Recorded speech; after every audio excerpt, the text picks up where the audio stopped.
აი ესე მოწესრიგებულად ყველაფერი იქნება როგორმე რა ხარა მოხდება ეს უფრო კარგია რომ ეს მთავრობა როგორმე მოასწრებს აქედან თორემ ხედავთ რომ ეს მთავრობა არ საპირებს ხელისუფლებიდან წასვლას არ საპირებს ხელისუფლებას ამიტომ ჩვენი უნდა ვქნათ ის ამბავი რომ ორგანიზაცია გაუკეთოს სახის ასეთ სამთავრობის წინააღმდეგ უარყოფით მოხს ორგანიზაცია მიმართულება უნდა მიჩნდეს ახლა ეს ახლა რასაც საპარაკოები ჩვენ პოლიტიკოსები ვიცით ბატონო ესა ხდებით იმდენი განათლება კი გვაქვს რომ εμას ხდებით მაგრამ ორგანიზება მეტი არაფერი იქ რომ 200 კაცი რო გამოვა არა როცა დავინახავთ ორგანიზაცია მაგალ დონეზეა იქ 2 მილიონი კაცი გამოვა 3 მილიონი კაცი გამოვა და გვერდში დაგიდგება მე მინდა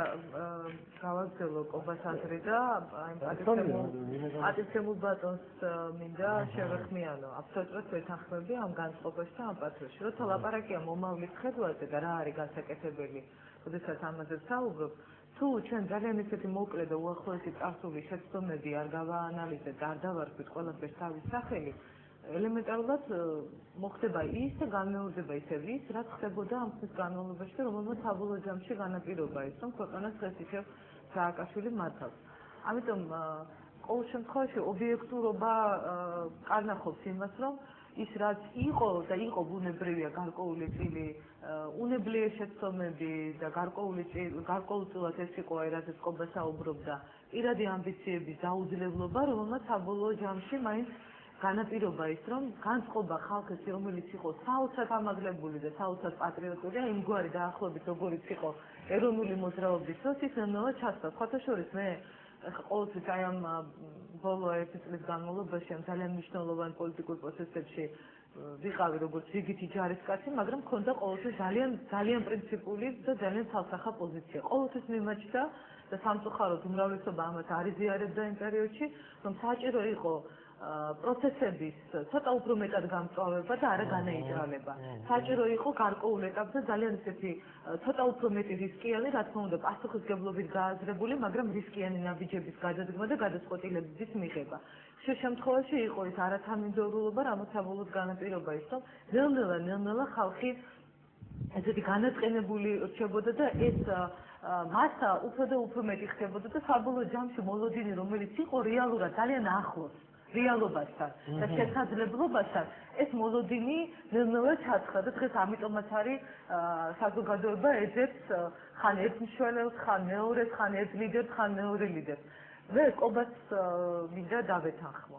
გამოსავალი არის მაინც ერთიანობაში, მაგრამ ასევე ხაზს უსვამს, ეს არის ძალიან პრინციპული, რომ ეს უნდა იყოს ჯანსაღი ძალების ერთობა. აი ეს ყონა რომელიც ეს ფილტრი, ბატონო დავით, ეს ფილტრი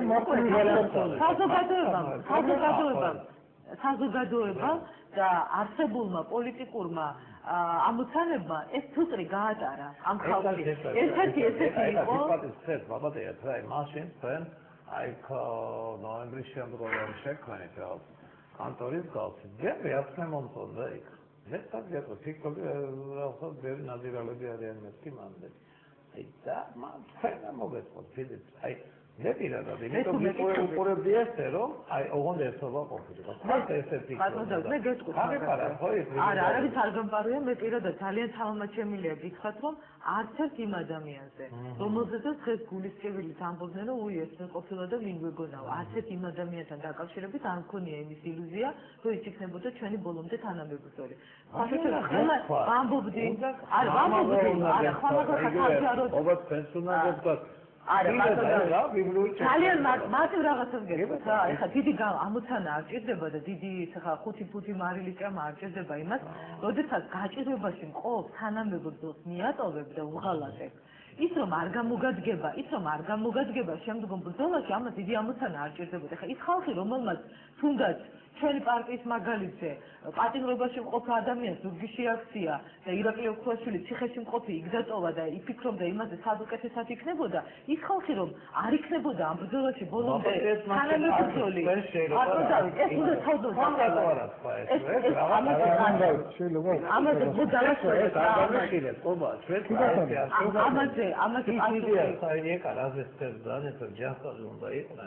შეგროვ შეკრებიუნია და არ გამოვა არასოდეს იჯერა გამოვა იმიტომ ამის შეფასება აქტური რადაში ბაპატია ფერო ამბობ დაიწეს სწორედ ამას ეს აწებული აწებული ძალიან მარტივი გზა ამის გარკვევისა ჩვენ ყველანი ამათ ფორმით ჩვეულებრივი ადამიანები ვართ და შეცდომების გვაქვს შეიძლება დანაშაულიც გქონდეს აქ მთავარი ის არის შემდეგ რასაკეთებს ადამიანი საქმეზეა საუბარი ლაბორატორი ყველა ორგანიზაციის რაც გააკეთებს ადამიანი იმისთვის რომ თუნდაც საკუთარი შეცდომა ან დანაშაული გამოიცხადოს. ჩვენ ქრისტიანები ვართ და ვიცით რომ სინანული და ასე ვთქვათ მონანიება ყოველთვის არსებობს და უნდა იყოს ეს სინანული, უნდა იყოს ეს მონანიება და ეს სინანული უნდა იყოს არა სიტყვით, არამედ გულწრფელი. და დღეს გაზომვა ოპოზიციონერობის განიცადა ძალიან მარტივად.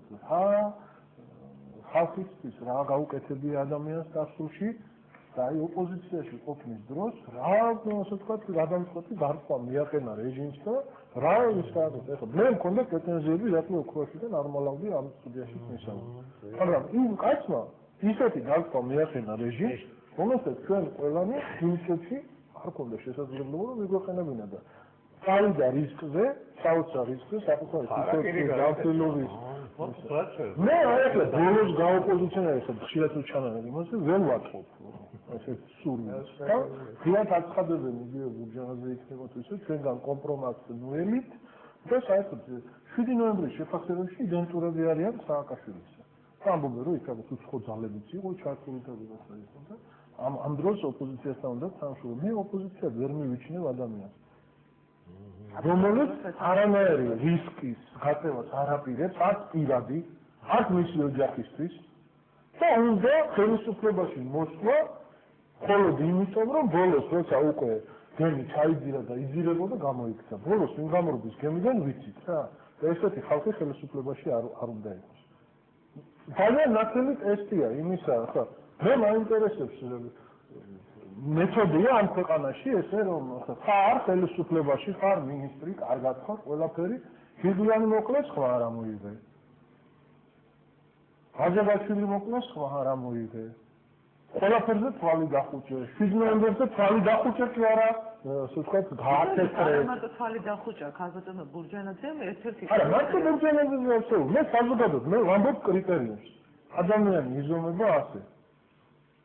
რა გაუკეთებია დასულში, არა რა ულაპარაკიან, რა გაუკეთებია და აი ახლა რომ მოდის ოპოზიციაში, აუცილებლად კარტოფი ხონდა ბევრი შეცდომა.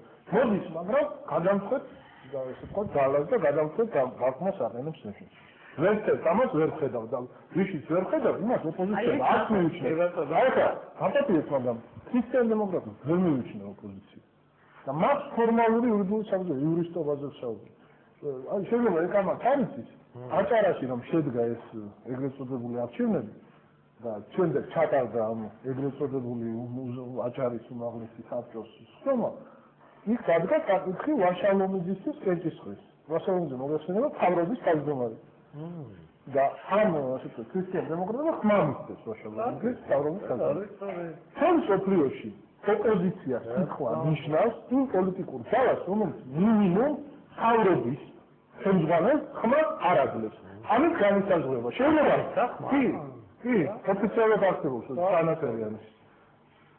როგორ შეიძლება ამ წუთიდან მე ვთვლი, რომ პარლამენტში ოპოზიცია არ არსებობს იურიდიულად, სულ იურიდიულად.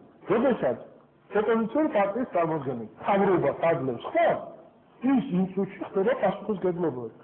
პასუხისმგებელი ამ თავრობის საქმეზე მას სიტყვა ოპოზიცია არ შეიძლება ეწოდოს. ის არის სამთავრობო კოალიციის წარმომადგენელი. ახლა გავანერო, ოპოზიციონერებზე ვსაუბრობ, ჩვენ ვსაუბრობ მართლა ოპოზიციონერებზე. შეფასება რა ეს ეკამაბადეთ ის ხანიაგველოდება ისმენ დიახ ერთ-ერთად გისმენთ, გამარჯობა გისმენთ. მოახერხეთ ბატონ დავით. გისმენთ ბატონო. მიესალმები ეკას, მიესალმები გოგას. მან SMS-ი მოვიდა.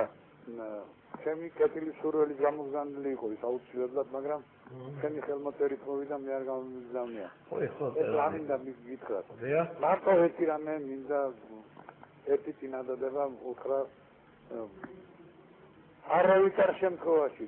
აი ჩემი სიტყვა დაიმასწორეთ. ნუ გექნებათ ნურახრის იმედი